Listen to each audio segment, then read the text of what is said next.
كان يا مكان في قديم الزمان حكاية بسيطة بس معناها كبير. تعالوا نسمعها سوا.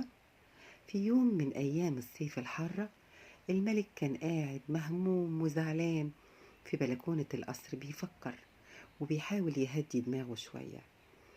الملك جاب الوزير وقال له: يا وزير، تعالى نشرب القهوة المحوجة مع بعض. قعدوا يشربوا القهوة والساقي عمال بيديهم شوية. سمع صوت جميل قوي، واحد بيغني صوته جميل خالص، صوت مليان رضا ومليان حيوية وسعادة. الملك ركز وقال له: هو مين اللي بيغني ده؟ مبسوط قوي. الوزير قال له: ده يا مولاي الكناس الجديد اللي بينظف الشارع قدام القصر. الملك اتفاجئ وقال له: كناس ومبسوط كمان؟ وانا ملك ومش طايق نفسي؟ سأله: هو الراجل ده متجوز وبيصرف ازاي؟ قال له: ايوه، وعايش وبيجي اخر اليوم ياخد لقمة من المطبخ ويروح بيته. قال له: شوف لي سر سعادته دي ايه؟ الوزير ابتسم وقال له: بكرة مش هتسمع له صوت تاني.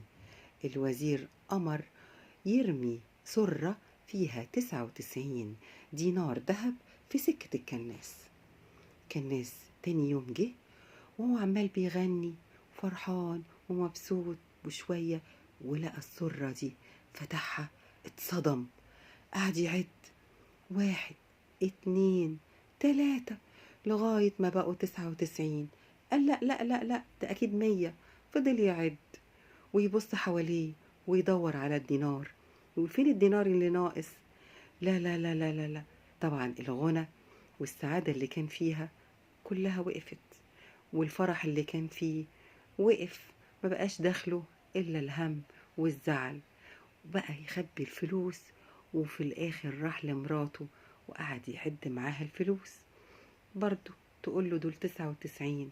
في اليوم اللي بعده الراجل بقى مهموم وزعلان، كل تفكيره يدور على الدينار، عمال يكنس ويدور على الدينار. الوزير قال للملك: شايف يا مولاي، أنا زرعت له الهم زي ما حضرتك شايل هم البلد. السعادة مش في الفلوس، السعادة في الرضا. الكناس نسي يشكر ربنا على 99 ومسك في الدينار اللي ناقص. الملك هز راسه وقال له: فعلا، اللي يسيب اللي في ايده ويدور على اللي ناقص عمره ما هيرتاح. يا حبايبي، الرضا كنز، والطمع بيخطف الفرح، واللي يشكر ربنا على اللي معاه ربنا